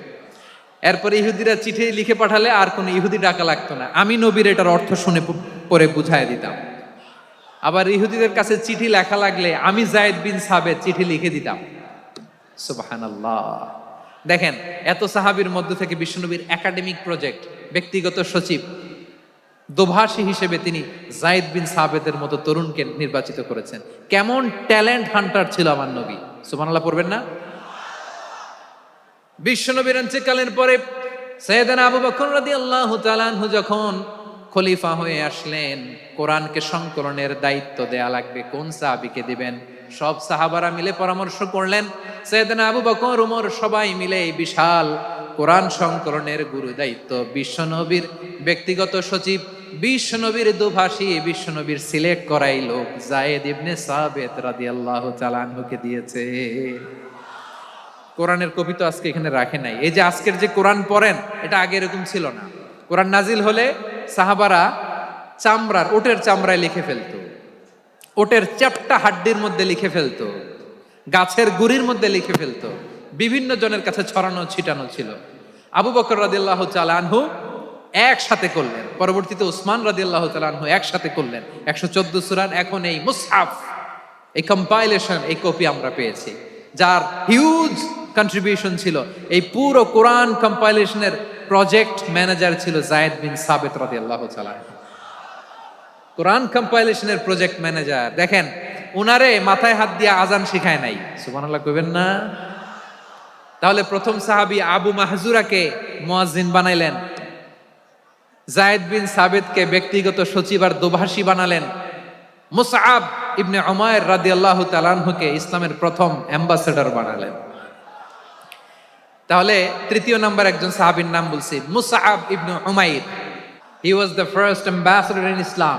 ইসলামের প্রথম ডিপ্লোম্যাট, প্রথম কূটনৈতিক, ইসলামের প্রথম কূটনৈতিক, ইসলামের প্রথম ডিপ্লোম্যাট, প্রথম অ্যাম্বাসেডর মুসআব ইবনে উমাইর, মক্কার তরুণ যুবক। উনি পারফিউম লাগাইলে মানুষ দেখলেই বুঝতো এটা মুসআব লাগাইছে। এমন ড্যাশিং ফেসের ছিল, এমন স্মার্ট ড্যাশিং ফেস, এমন পার্সোনালিটির মানুষ ছিল মুসআব রাদিয়াল্লাহু তাআলা আনহু। কারণ যিনি ইসলামের স্পোকম্যান হবেন, মুখপাত্র হবেন, তার স্মার্ট হওয়ার দরকার আছে না নাই? আকাবার প্রথম শপথ যখন হলো, তাদের সাথে বিষ্ণু ঈসা ইসলাম মদিনাতে একজন মুখপাত্র পাঠালেন, ডিপ্লোম্যাটকে পাঠালেন, অ্যাম্বাসেডর অফ ইসলাম। তিনি হচ্ছেন মুসআব ইবনে উমাইর। পড়েন সুবহানাল্লাহ। বিশ্বনবী দেখলেন সে অনেক স্মার্ট, তার ডেডিকেশন আছে, সিনসিয়ারিটি আছে, এবং মদিনায় যে আউস খাজরাজ গোত্রের নেতাদের সাথে ডিল করতে হবে, ইহুদিদের সাথে ডিল করতে হবে, ওখানে একজন পাক্কা জানু খেলোয়াড়ের দরকার আছে না নাই? মুসআব ইবনে উমাইর রাদিয়াল্লাহু তাআলা আনহু, ওনাকে বিষ্ণু ঈসা ইসলাম চুজ করলেন। এবং বিষ্ণু ঈসা ইসলামের এই চুজিংটা, এই সিলেকশনটা এত সুন্দর ছিল, তিনি মদিনাতে যে বিশ্বনবী আসার আগেই মদিনার জমিনকে তিনি উর্বর করে ফেলছেন। প্রতিটা ঘরে ঘরে কালিমার দাওয়াত তিনি পৌঁছায় দিয়েছেন। জুমার বিধান নাজিল হয়েছে, কিন্তু মক্কায় পরিবেশ নাই জুমা পালনের। বিষ্ণু ঈসা ইসলাম একজনকে দিয়ে খবর পাঠালেন, যাও মদিনায় মুসাবকে যে বলো, মুসাব তো আমার শিক্ষক, আমার স্পোকম্যান, মদিনাতে যেন তারা জুমা কায়েম করে। বিশ্বনবীর আগেই মুসাব মদিনার মুসলিমদেরকে নিয়ে মদিনায় প্রথম জুমা কায়েম করে ফেলছে। কোন সুবহানাল্লাহ। ডিপ্লোম্যাটদের কেমন হইতে হয়, অ্যাম্বাসেডারের কেমন হইতে হয়, মুসআব রাদিয়াল্লাহু তাআলা আনহুর কাছ থেকে শিখে নাও। মুসআব নামটা কেমন লাগে? যশোর, যাদের সন্তান হবে ছেলে সন্তান, আমার রাস্তায় পাইলে সবাই জিজ্ঞেস করে, হুজুর একটা নাম দেন, আমার ছেলে হবে। যশোরবাসীর জন্য আমি একটা নাম দিয়ে দিলাম, নাম রাখতে হবে মুসআব। কি নাম? নামটা যাদের ভাল লাগে, ছেলে সন্তান অনাগত আসবে, মনে চাইলে নাম রেখে দিবেন মুসআব রাদিয়াল্লাহু তাআলা আনহুর নামে মুসআব। তাহলে মুসআব রাদিয়াল্লাহু তাআলা আনহুকে বিশ্বনবী ল্যাঙ্গুয়েজ শিখান নাই, সফট স্কিল শিখান নাই। যায়েদ রাদিয়াল্লাহু তিনি হিব্রু ল্যাঙ্গুয়েজ শিখেছেন, সুরিয়ানি শিখেছেন, কিন্তু মুসআবকে তিনি বানিয়েছেন the spokesman of Islam, the first diplomat, the ambassador of Islam. সুবহানাল্লাহ পড়বেন না? আব্দুল্লাহ ইবনে আব্বাস রাদিয়াল্লাহু তাআলা আনহু বিশ্বনবীর কাজিন, চাচাতো ভাই। আবার মাইমুনা রাদিয়াল্লাহু তাআলা আনহু, মাইমুনা নবীর স্ত্রী, তিনি ছিলেন আব্দুল্লাহর আপন খালা। তো নবীর বউ যদি ওনার খালা হয়, নবী তার কি? বুঝে নাই, নবী তার কি? খালু। তাহলে সম্পর্ক অনেক গভীর, কাজিন আবার খালু। ছোট্ট মানুষ, তাই রাতে মাঝে মাঝে ঘরে থাকতো। বিশ্বনবী দেখলেন আব্দুল্লাহ যেহেতু আমার ঘরে ঢুকতে পারে, আব্দুল্লাহরে এই উম্মতের বড় শিক্ষাবিদ বানাইতে হবে। কথা বোঝে নাই? আব্দুল্লাহকে কি বানাইতে হবে? শিক্ষাবিদ, এডুকেটর অফ দিস উম্মাহ, এই উম্মার শিক্ষাবিদ বানাইতে হবে। তাই আব্দুল্লাহ ইবনে আব্বাসকে বিশ্বনবী হাতে কলমে শিক্ষা দিয়েছেন। ওনাকে বিশ্বনবী হাতে কলমে শিক্ষা দিয়েছেন, যেহেতু উম্মতের শিক্ষাবিদ হবেন, এডুকেটর হবেন। তো বিশ্বনবী রাতে যখন তাহাজ্জুদ পড়তেন, ছোট্ট আব্দুল্লাহ ঘরে থাকতো। বুঝতে পেরেছেন? ছোট্ট মানুষ তো ঘরে থাকতো। তো বিশ্বনবী তাহাজ্জুদের জন্য একবার দাঁড়িয়েছেন, ছোট্ট আব্দুল্লাহ ওযু করে দাঁড়াইছে। আচ্ছা বলেন তো, ইমাম আর মুসল্লি মোট যদি দুইজন হয়, একজন ইমাম একজন মুসল্লি, তো মুসল্লি ইমামের কোন দিকে দাঁড়াবে? ডানে দাঁড়াবে। ছোট্ট আব্দুল্লাহ বুঝে নাই, বিশ্বনবী তাহাজ্জুদ শুরু করেছেন, উনি ইক্তেদা করছেন আর দাঁড়াইছেন বায়ে। কোথায় দাঁড়িয়েছেন? আব্দুল্লাহ বলেন, যখন আমি বায়ে দাঁড়ালাম, আখাযা রাসূলুল্লাহি সাল্লাল্লাহু আলাইহি ওয়াসাল্লাম উযুনি আল ইউমনা ইয়াফতিলুহা, বিশ্বনবী নামাজরত অবস্থায় আমার কান ধরে টেনে আমার ডান দিকে এনে দাঁড় করায় দিলেন। পড়েন সুবহানাল্লাহ। দেখেন হাতে কলমে শিক্ষা। আর জীবনে ভুল হবে? কথা কয় না, আর ভুল হবে? আর ভুল হবে না। এভাবে বিশ্বনবীর অনেক সঙ্গ পেয়েছেন, সফর করেছেন, একই বাহনে বসেছেন, এক বাহনে বসে লম্বা নসিহত করেছেন, বলেছেন, ইয়া গোলাম ইহফাজিল্লাহ ইয়াহফাজকা, ইহফাজিল্লাহ তাজিদহু তুজাহাক, ইযা সাআলতা ফাসআলিল্লাহ ওয়া ইযা ইসতাআনতা ফাসতাইন বিল্লাহ। আল্লাহর বিধান মানো, আল্লাহর বিধান রক্ষা করো, আল্লাহ তোমায় রক্ষা করবে। আব্দুল্লাহ, চাইতে হলে আল্লাহর কাছে চাও, সাহায্য চাইতে হলে আল্লাহর কাছে সাহায্য চাও। মনে রাখো, গোটা বিশ্বের সবাই যদি তোমার সাহায্য করতে চায়, ততটুকুই করতে পারবে যতটুকু আল্লাহ তোমার নসিবে রেখেছে। গোটা বিশ্ব যদি তোমার বিরুদ্ধে ষড়যন্ত্রে দাঁড়িয়ে যায়, ক্ষতি ততটুকু করতে পারবে যতটুকু তোমার জন্য বরাদ্দ আছে। এর বাইরে কিছু করতে পারবে না। আওয়াজ করে বলেন ঠিক কিনা? এভাবে হাতে কলমে শিখিয়েছেন। বিশ্বনবীর সঙ্গ পেয়েছেন। উনাকে বিষ্ণু ইসলাম শিক্ষাবিদ, এডুকেটর অফ দিস উম্মাহ হিসেবে সিলেক্ট করেছেন, হাতে কলমে শিখিয়েছেন। বিশ্বনবী একবার প্রকৃতির ডাকে সাড়া দিয়ে এসেছেন। এখন কি করতে হবে? নামাজের জন্য অজু করতে হবে। বিশ্বনবী এসেই দেখেন অজুর বদনায় পানি ভরা, খুশি হয়ে গেলেন। বললেন, কে রেখেছে পানি? একজন বলল, আব্দুল্লাহ রেখেছে। বিশ্বনবী অত্যন্ত খুশি হলেন। খুশি হয়ে একটা দোয়া করলেন, বললেন, আল্লাহুম্মা ফাক্কিহু ফিদ্দীন ওয়া আল্লিমহু তা'ওয়ীল। আল্লাহ, তুমি আব্দুল্লাহকে দ্বীনের বুঝ দিও আর কোরআনের তাফসির শিক্ষা দিও। বিশ্বনবীর এই দোয়া এমন লাগছে, উনি রাইসুল মুফাসসিরিন, এই পৃথিবীতে যত মুফাসসির ছিল, যত মুফাসসির আসবে, সকল মুফাসসিরের সম্রাট হিসেবে স্বীকৃত হয়েছেন আব্দুল্লাহ ইবনে আব্বাস। বিশ্বনবী ওনারে আজান শিখান নাই, বিশ্বনবী ওনারে ল্যাঙ্গুয়েজ শিখান নাই, বিশ্বনবী ওনারে অ্যাম্বাসেডর বানান নাই, হাতে কলমে শিক্ষা দিয়েছেন। ছোট্ট মানুষ, বিশ্বনবী ইন্তেকাল করলেন। আবু বকরের সময় গেল, ওমরে ফারুকের খেলাফত, তখনও তিনি তরুণ। ওমরে ফারুক রাদিয়াল্লাহু তাআলা আনহু ওনার ক্যাবিনেট মিনিস্ট্রির বৈঠকে এ আব্দুল্লাহ ইবনে আব্বাসকে পাশ দিয়ে বসায় রাখতেন। বয়স্ক সাহাবারা এটা পছন্দ করতো না। তারা বলতো, ঘটনা কি? আব্দুল্লাহর মতো ছেলে নাতি আমাদের আছে, এরা কেন রাখে ওমরে ফারুক? ওমরে ফারুক এটা টের পেলেন। তিনি বুঝতে পারলেন যে ক্যাবিনেট মেম্বাররা এটা পছন্দ করে না, ছোট্ট আব্দুল্লাহরা কেন রাখি, কেন যে রাখি, এটা একদিন বুঝাবো। একদিন মিটিং এ তিনি সবাইকে বললেন, ইদা জাআ নাসরুল্লাহি ওয়াল ফাতহ। এই আয়াত দ্বারা উদ্দেশ্য কি বলেন তো মুরব্বী সাহাবীরা? এক সাহাবী বলেন, এই সূরা দ্বারা উদ্দেশ্য, আল্লাহ বলেছেন আমাদেরকে বিভিন্ন ল্যান্ড, বিভিন্ন এলাকা বিজয় করতে হবে। ওমরে ফারুক বললেন, না, হয়নি। আরেকজন বললেন, বিজয় হওয়ার পর আমাদের বেশি বেশি আল্লাহর বরত্বের ঘোষণা দিতে হবে, এটা উদ্দেশ্য। ওমরে ফারুক বললেন, না, হয় নাই। যারে জিজ্ঞেস করেন কেউ পারে না। সব শেষে বিশ্বনবী ছোট্ট আব্দুল্লাহরে বলেন, আব্দুল্লাহ, ইদা জাআ নাসরুল্লাহি ওয়াল ফাতহ, এর দ্বারা উদ্দেশ্য কি বলো তো? ছোট্ট আব্দুল্লাহ বলেন, হুয়া আজালু রাসূলিল্লাহ। এই আয়াত দ্বারা বিশ্বনবীর বিদায়কে উদ্দেশ্য নেওয়া হয়েছে। ওমরে ফারুক বললেন, হাযা হুয়া, এটাই তো সঠিক উত্তর, এটাই সঠিক তাফসীর এই আয়াতের। কারণ ইদা জাআ নাসরুল্লাহি ওয়াল ফাতহ, যখন আল্লাহর সাহায্য আর বিজয় আসবে, ওয়া রাআইতান নাসা ইয়াদখুলুনা ফি দীনিল্লাহি আফওয়াজা, আপনি দেখবেন দলে দলে, ঢলে ঢলে, বানের পানির মতো মানুষ ইসলামের দিকে ঢুকতেছে। ইসলামের বিজয় হয়েছে। তো ইসলামের বিজয়ের মিশন নিয়ে নবী আসছে। বিজয়ী যখন হয়ে গেছে, এখন তো নবীর বিদায় হবে। জোরে বলেন ঠিক কিনা? কোন সাহাবী এই সূক্ষ্ম কথাটা ধরতে পারে নাই, ওই আব্দুল্লাহ ছাড়া। আব্দুল্লাহ যখন উত্তর দিছে, সব সাহাবীদের টনক নড়েছে।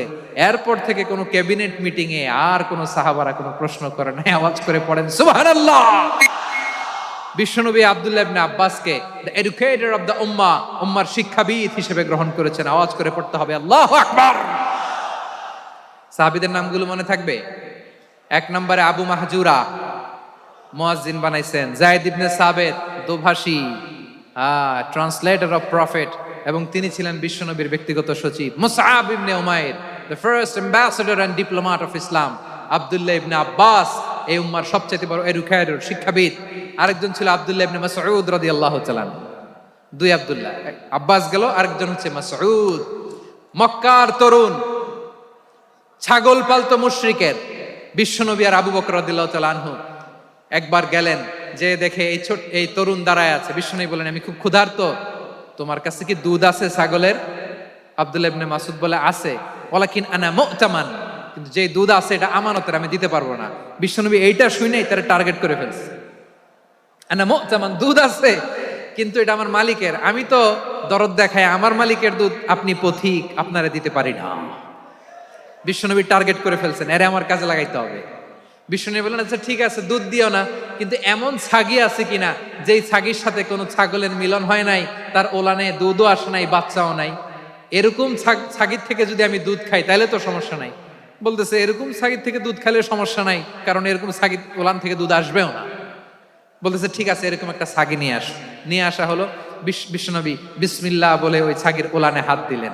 হাত দিতে দেরি, পুরো ওলানটা দুধে ভরে যেতে দেরি হয় না। বিশ্বনবী আর আবু বকর রাদিয়াল্লাহু তাআলা আনহু দহন করে পেট ভরে খেলেন। এই দৃশ্য আব্দুল্লাহ ইবনে মাসউদের হৃদয়ে দাগ কাটলো। এই মুজিজা দেখে তিনি বললেন, আশহাদু আল্লাহ ইলাহা ইল্লাল্লাহ ওয়া আশহাদু আন্না মুহাম্মাদুর রাসূলুল্লাহ। তিনি ষষ্ঠ মুসলিম ছিলেন, 6 নম্বর মুসলমান। ওনাকে টার্গেট করে বিশ্বনবী দেখলেন এমন ইন্টেলেকচুয়াল ব্রেন, উনি সূক্ষ্ম সূক্ষ্ম জিনিস বুঝে বেশি, ফিকহি জ্ঞান ওনার মধ্যে বেশি। বিশ্বনবী ওনাকে কোরআনের জ্ঞান শিক্ষা দিতে লাগলেন। উনি বিশ্বনবী সবার কাছে কোরআন শোনায়, কিন্তু বিশ্বনবী নিজে আব্দুল্লাহ ইবনে মাসউদের কাছ থেকে কোরআন শুনতো। বিশ্বনবী একবার বললেন, ইকরা আলাইয়া ইয়া মাসউদ। ইবনে মাসউদ একবার শোনাও তো কোরআন দেখি। আব্দুল্লাহ ইবনে মাসউদ বলে, আকরাউ আলাইকা ওয়া আলাইকা উনজিল। নবী, আপনার উপর কোরআন নাজিল হয় আর আমি আপনার সামনে কোরআন পড়বো? বিশ্বনবী বললেন, ইন্নী উহিব্বু আন আসমাআহু মিন গায়রি। আমি নিজে পড়তে যেমনি ভালোবাসি, অন্যে পড়ুক আমি শুনবো, এটাও আমি ভালোবাসি। সূরা নিসা তিনি তেলাওয়াত করে শুনিয়েছেন। এমন সূক্ষ্ম সূক্ষ্ম বিষয় বিশ্বনবী উনাকে ধরিয়ে দিয়েছেন। উনি হয়ে গিয়েছেন আব্দুল্লাহ ইবনে আব্বাস, হয়েছেন রাইসুল মুফাসসিরিন, উই হয়ে গিয়েছেন ফাকিহুল উম্মাহ। উনার চাইতে বড় ফকি এই পৃথিবী আর দেখবে না। চিল্লায় বলেন সুবহানাল্লাহ। উনি বলতেন, ওয়াল্লাহি ওয়াল্লাহি ইল্লাযী লা ইলাহা গায়রু মা উনজিলাত সূরাতুন ইল্লা ওয়া আনা আ'লামু আইনা উনজিলাত ওয়া ফীমা উনজিলাত। বিশ্বনবী এমন ভাবে কোরআনের দার্স আমাকে দিয়েছেন, কোরআনে যত সূরা নাজিল হয়েছে, যেখানে নাজিল হোক না কেন আমি জানি এটা কোথায় নাজিল হয়েছে এবং কোন প্রেক্ষাপটে নাজিল হয়েছে। এমন একটা সূরা নাই যে সূরার কোথায় নাজিল হয়েছে আমি মাসুদের জানা নাই, কোন প্রেক্ষাপটে নাজিল হয়েছে আমার জানা নাই। এরকম ঘটবে না। চিল্লায় বলেন আল্লাহু আকবার। এই আব্দুল্লাহ ইবনে মাসউদ রাদিয়াল্লাহু তাআলা আনহু ওমর ফারুকের সময় কুফার চিফ জাস্টিস ছিলেন। কুফা নগরীর চিফ জাস্টিস। চিফ জাস্টিস বোঝেন নাই? বিচারপতি। কি ছিলেন? সবাই বলে নাই, কি ছিলেন? বিচারপতি ছিলেন। এবং ওনার যে ফিকহি জ্ঞানের ধারা, এটাই আলকামা, ইব্রাহিম আন-নাখাই, হাম্মাদ ইবনে সুলাইমান হয়ে ইমাম আবু হানিফা পর্যন্ত পৌঁছেছে।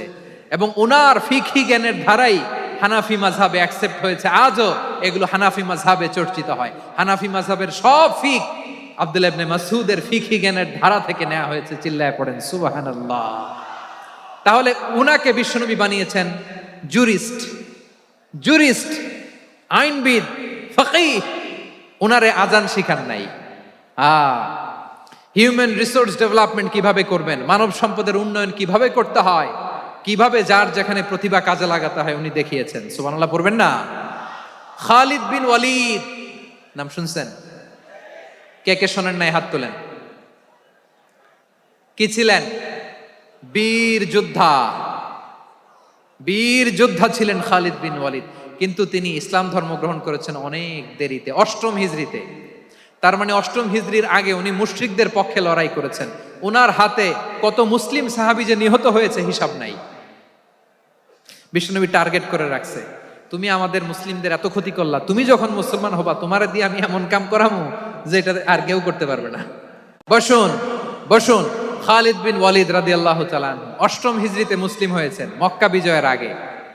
তো মক্কা বিজয়ের আগে যখন মুসলিম হয়েছেন, এর আগে কি করছেন? কাফিরদের সাথে যুদ্ধ করেছেন। উনি উহুদের যুদ্ধে মুসলমানদের যে পরাজয় ভাব, কঠিন পরিস্থিতির মুখোমুখি উনার কারণে পেছন থেকে এমন আতর্কিত আক্রমণ করেছেন, মুসলমানদেরকে কচুকাটা করেছেন। 8ম হিজরিতে আল্লাহ তাআলা হেদায়েতের নূর দিয়ে ওনার হৃদয়টাকে উজালা করে দিলেন। লা ইলাহা এটা এমন বাণী যার হৃদয়ে একবার টাচ খাবে, এইটা থেকে সে আর পালিয়ে বেড়াতে পারে। ঝিনুকের ভেতর লুকিয়ে থাকে যেমন মতি, ঝিনুকের ভেতর লুকিয়ে থাকে যেমন মতি, কলমা শাহাদাতে আছে আল্লাহর জ্যোতি, কলমা শাহাদাতে আছে আল্লাহর জ্যোতি। ঠিক কিনা বলেন? মক্কা বিজয়ের আগে মুসলিম হলেন, হওয়ার পরেই বিশ্বনবীর টার্গেট ফুলফিল হলো। ওই যে টার্গেট করে রেখেছেন আর দোয়া করেছেন, খালিদ বিন ওয়ালিদ যদি মুসলিম হয় তাকে আমি মিলিটারি চিফ বানাবো। ওনাকে আজান শিখান নাই, ওনারে কান ধইরা নামাজের এই মাথা থেকে ওই মাথা আনান নাই, ফিকহি কোরআনের সূক্ষ্ম তাফসীর ওনারে শিখান নাই, অ্যাম্বাসেডর বানান নাই। বিষ্ণু ইসলাম উনাকে সামরিক অভিযানে প্রেরণ করেছেন। সামরিক অভিযানে তিনি প্রেরণ করেছেন। উনার জীবদ্দশায় উনার নেতৃত্বে যতগুলো যুদ্ধ হয়েছে, একটা যুদ্ধেও তিনি পরাজয় বরণ করেন নাই। ওমরে ফারুকের সময়কালে তিনি চিফ অফ মুসলিম মিলিটারি মানে মুসলিম সেনাপতি হয়েছেন। যশোর, আওয়াজ করো, ঠিক কিনা বলো? সেনাপতি, মুসলিম সেনাপতি। তাহলে কিভাবে হিউম্যান রিসোর্স ব্যবহার করতে হয় গোটা বিশ্ব আমার নবীর কাছ থেকে শিখে নাও। খালিদ বিন ওয়ালিদ, ওনাকে বিশ্বনবী একটা উপাধি দিয়েছেন। উপাধিটা হচ্ছে সাইফুল্লাহিল মাসলুল, আল্লাহর নাঙ্গা তরবারি, আল্লাহর খোলা তরবারি, দ্য ওপেন সোর্ড অফ আল্লাহ। খালিদ বিন ওয়ালিদ, মুসলিম সেনাপতি। হাসান বিন সাবেত, নাম শুনছেন? দেখি উনি কি ছিল বলেন। রাসূলের সভা কবি, কালচারাল হিজিমনিকে ডিফিট করার জন্য। উনি ভালো অস্ত্র চালানো জানতেন না, ওই কাজে উনি যেতেন না। ওনার ছিল কাব্য প্রতিভা। কাব্য প্রতিভা, কাফিররা কবিতা দিয়ে নবীকে গালি দিত। বিশ্বনবী বলতেন, ইয়া হাসান আজিব আন রাসূলিল্লাহ, তুমি নবীর হয়ে কাফেরদের এই কথাগুলোর জবাব দাও। বিশ্বনবীর একটা মিম্বার ছিল। বিশ্বনবীর মিম্বারের পাশাপাশি মসজিদে নববীতে এই হাসান বিন সাবেতের জন্য বিশ্বনবী একটা স্পেশাল মিম্বার বানিয়ে দিয়েছেন। এখান থেকে তুমি জবাব দাও। এবং বিশ্বনবী বলেছেন, আল্লাহুম্মা আইয়িদহু বিরূহিল কুদুস। আল্লাহ, হাসান আমার পক্ষে জবাব দেয়, তুমি জিব্রাইল মারফত তাকে সাহায্য পাঠাইয়া দিও। রাসূল সাল্লাল্লাহু আলাইহি ওয়াসাল্লামের সভা কবি, the poet of the prophet, নবীর কবি। উনি কবিতা দিয়ে, এমন উচ্চাঙ্গের ভাষায় কবিতা দিয়ে তিনি জবাব দিতেন, কাফিরদের গা শিহরে যেত, তাদের হৃদয়ে আগুন ধরে যেত। তাহলে এরকম কবিরও দরকার আছে না নাই? এখন যাকে আল্লাহ দিছে কাব্য প্রতিভা, এরা যদি আপনি যুদ্ধের ময়দানে পাঠান হবে? যারে দিছে সুরেলা গলা, এরা যদি অ্যাম্বাসেডর বানান হবে না। হাসান বিন সাবেত ছিলেন বিশ্বনবী সাল্লাল্লাহু আলাইহি ওয়াসাল্লামের কবি। হুযায়ফা ইবনুল ইয়ামান বিশ্বনবীর গোয়েন্দা বিভাগের প্রধান। কিসের প্রধান? হুযায়ফা ইবনুল ইয়ামান, ওনার ছিল ডিটেকটিভ মাইন্ড। ডিটেকটিভ মাইন্ড, গোয়েন্দা বিভাগের প্রধান। এবং উনি হচ্ছেন সাহিবু সিররি রাসূলিল্লাহ, রাসূল সাল্লাল্লাহু আলাইহি ওয়াসাল্লামের গোপন তথ্যের ধারক বাহক। নবীর যেই কথা কেউ জানে না, সব হুযায়ফার পেটের ভিতরে ছিল। সুবহানাল্লাহ পড়েন।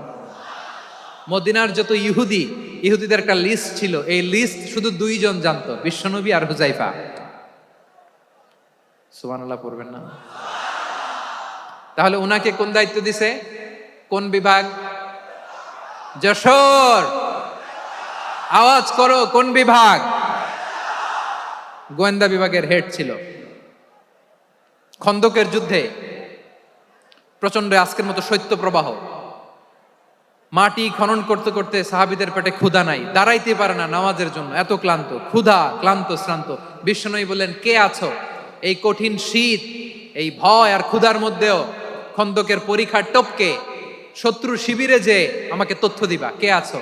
কারো গায়ে শক্তিই নাই যে দাঁড়াবে, কেউ দাঁড়ায় না। বিশ্বনবী তখন নিজে হুযায়ফাকে ডাক দিলেন, হুযায়ফা, যে আমাকে আজকে শত্রু শিবিরের তথ্য এনে দিবে, সে জান্নাতে আমার মোরাফাকা, আমার সঙ্গী হবে।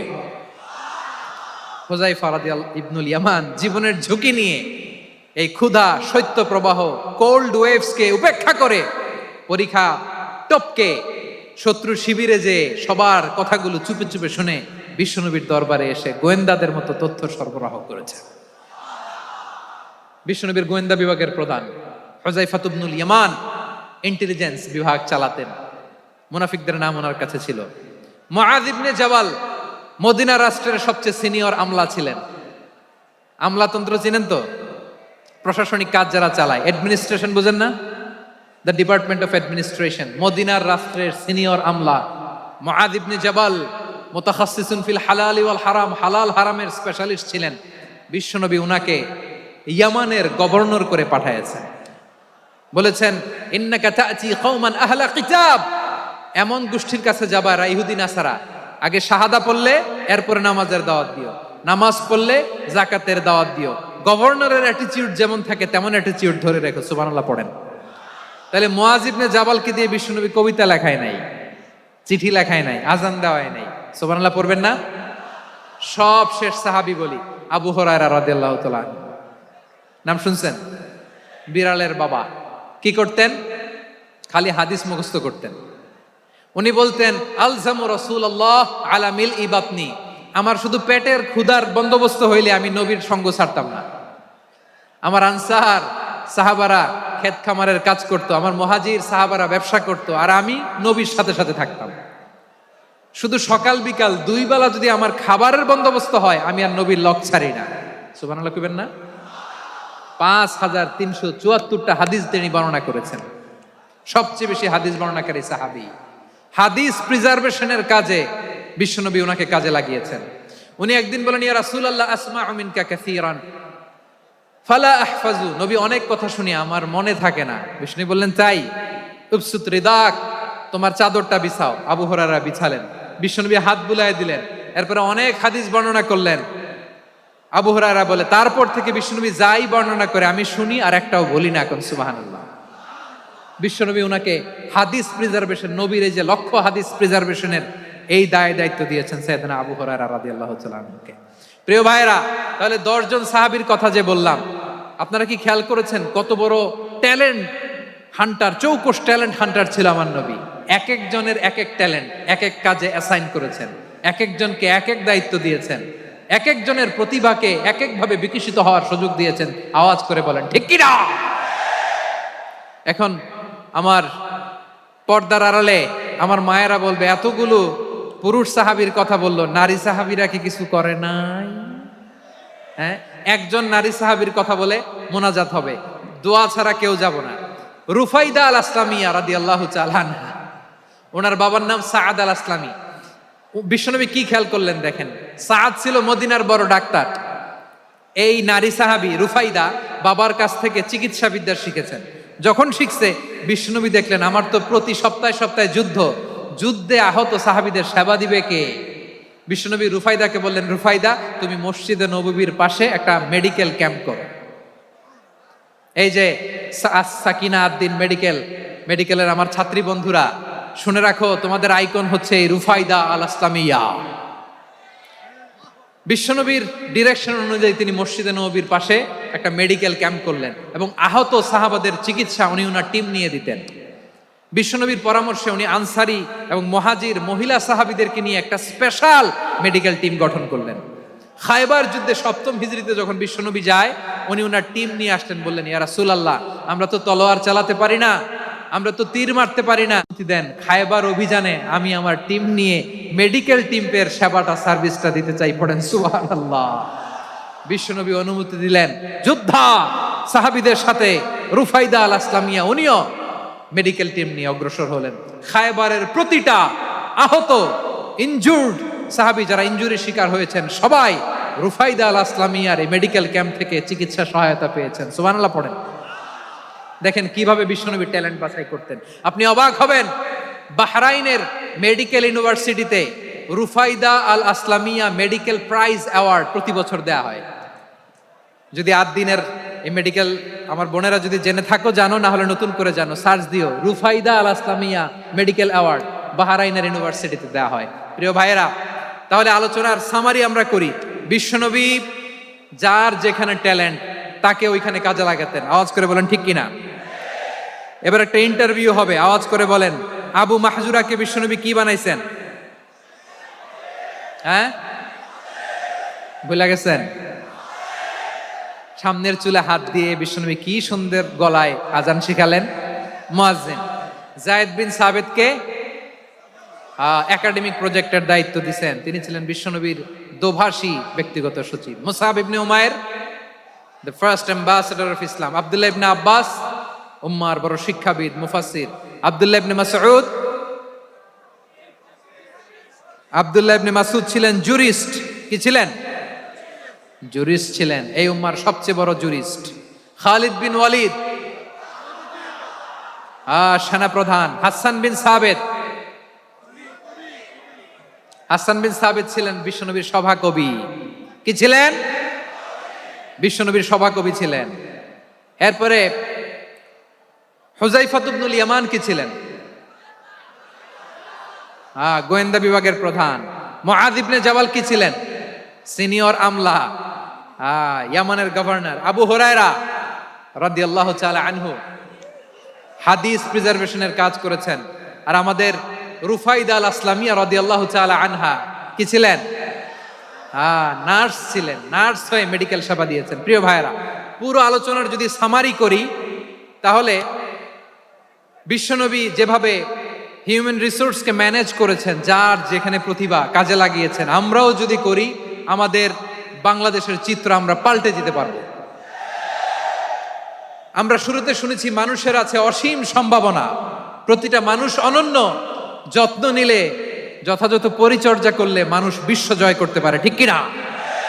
আমাদের হাফেজে কোরআনের সামনে দাঁড়াতে পারে এমন কোন হাফেজে কোরআন আল্লাহর জমিনে জন্ম হয় না।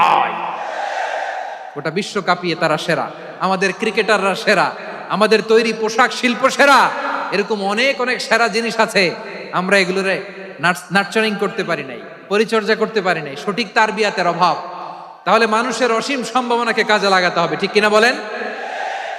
ইউনুস গভর্নমেন্টকে আমি বলবো, অল্প সময়ের জন্য আপনারা এসেছেন, সংস্কারও করতে হবে, আবার নির্বাচনও করতে হবে।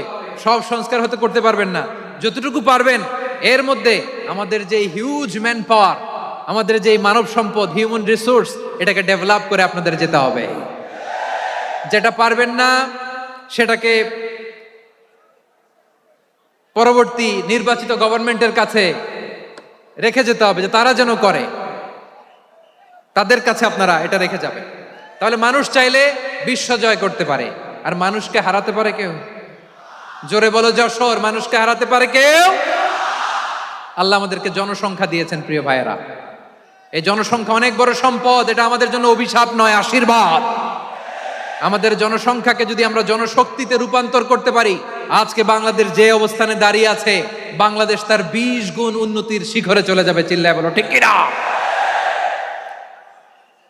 আমাদের শ্রমিক ভাইয়েরা বাইরে কাজ করে, আমাদের শ্রমজীবী ভাইয়েরা, প্রবাসীরা, তাদের ব্যাপারে গুরুত্ব দিতে হবে।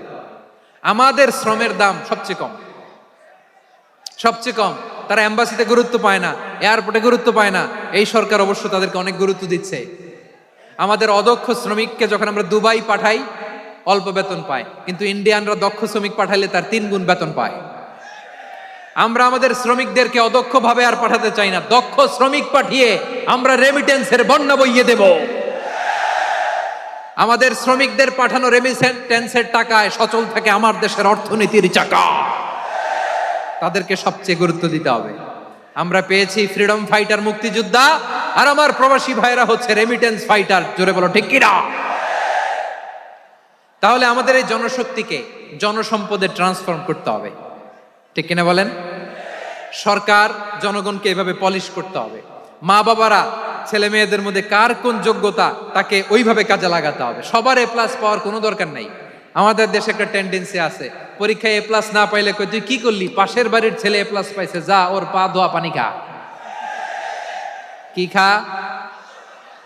তা আমি ভাবছি যে পা ধোয়া, এ প্লাস পাওয়া ছেলেদের পা ধোয়া পানির একটা পানির ব্র্যান্ড বানাইতে হবে, এরকম লেখা থাকবে, এ প্লাস পাওয়া ছেলেদের পা ধোয়া পানি। খাওয়া নাই, এগুলার খাওয়া নাই। ওরে আল্লাহ এ প্লাস পাওয়ার জন্য বানাইছে, আর আপনার ছেলেকে এই এ প্লাস গুলারে নিয়ন্ত্রণ করার জন্য আল্লাহ বানাইছে। ওকে দিয়ে আল্লাহ কি করবে আপনি জানেনই না। একটা এ প্লাস, একটা এ গ্রেড একটা মানুষের জীবনকে ঠিক করে দিতে পারে না। আপনার ছেলেকে আল্লাহ অন্যদিকে যোগ্যতা দিয়েছে। ওদের মনোবল ভাঙবেন না, খবরদার, খবরদার। ছেলে মেয়েদের মনোবল ভাঙবেন না। যাকে দিয়ে যেটা হবে তাকে দিয়ে সেটা করতে হবে, তার প্রতিভাকে সেভাবে কাজে লাগাতে হবে। তাহলে বাংলাদেশ, আমাদের এই জনসংখ্যা জনসম্পদে রূপান্তরিত হবে। আমাদের সরকারের তত্ত্বাবধানে আমাদের 18 কোটি জনগণ দক্ষ জনশক্তিতে রূপান্তরিত হোক, আমরা চাই কি চাই না? আমরা ভালো মানুষ, শ্রেষ্ঠ মানুষ হতে চাই কি চাই না? ওই জাপানিজদের মতো সৎ, ওই ইউরোপিয়ানদের মতো কালচার্ড, আমাদেরকে আল্লাহ তাআলা কোরআন সুন্নাহ অনেক কিছু দিয়েছেন। যেহেতু বর্তমানে আমরা দেখছি তারা সৎ, তাদের মধ্যে ভ্যালু আছে, সেগুলো আমাদের মধ্যে আনার দরকার আছে না নাই? আর ইসলাম দিয়ে আমাদের জীবনকে সাজাতে হবে, ইসলাম দিয়ে আমার পরিবারকে সাজাতে হবে। ইসলাম থেকে, কোরআন থেকে প্রেসক্রিপশন না নিলে জীবন সুন্দর হবে না। কোরআন থেকে প্রেসক্রিপশন না নিলে সমাজ সুন্দর হবে না। কোরআনের প্রেসক্রিপশন না মানলে রাষ্ট্র সুন্দর হবে না। কোরআনের প্রেসক্রিপশন অ্যাপ্লাই না করলে শুধু দুর্নীতি দমন কমিশন দিয়ে দুর্নীতি বন্ধ করা যাবে না। এজন্য কোরআনের আইন আমরা চাই কি চাই না? প্রিয় ভাইয়েরা, হিউম্যান রিসোর্স ডেভেলপমেন্ট মানব সম্পদের উন্নয়ন, আমাদের সরকার যেন এদিকে নজর দেয়। আমরা যেন এই ব্যাপারে যত্নবান হয়ে উঠি। যাকে আল্লাহ যে যোগ্যতা দিয়েছে, এই যোগ্যতা দিয়ে আমরা যেন ইসলামের জন্য, দেশের জন্য কাজ করি। আমরা যেন আমাদের স্কিল ডেভেলপ করি, আমাদের পটেনশিয়ালকে ডেভেলপ করি। মোরালিটি, ভ্যালিউজ নিয়ে শায়েখ আহমদুল্লাহ আলোচনা করেছেন, এগুলো দিয়ে যেন আমরা আমাদেরকে সাজাই। আল্লাহ তাআলা আমাদের দেশকে তুমি নিরাপদ করো, আমরা পড়ি আমিন। আল্লাহ আমার 18 কোটি জনগণকে তুমি জনশক্তিতে রূপান্তরিত করো, আমিন। আল্লাহ আমরা হাতে হাত রেখে, কাঁধে কাঁধ মিলিয়ে ভাইয়ে ভাইয়ে যেন এই দেশকে গড়তে পারি, আল্লাহ তুমি তৌফিক দান করো, আমরা পড়ি আমিন। আমার প্রিয় মহিউদ্দিন ভাই বলেছেন, হুজুর এমন একটা ঘোষণাপত্র দিয়ে যাবেন আজকের এই ঐতিহাসিক যশোরের প্রোগ্রামে, যেটা গোটা বাংলাদেশে মানুষ এটার উপর আমল করে। আমি যে কথাটা বলেছি এটাই, আসুন আমরা আমাদের জনসংখ্যাকে জনসম্পদে ট্রান্সফর্ম করি, আমাদের জনসংখ্যাকে আমরা যেন জনশক্তিতে রূপান্তরিত করি।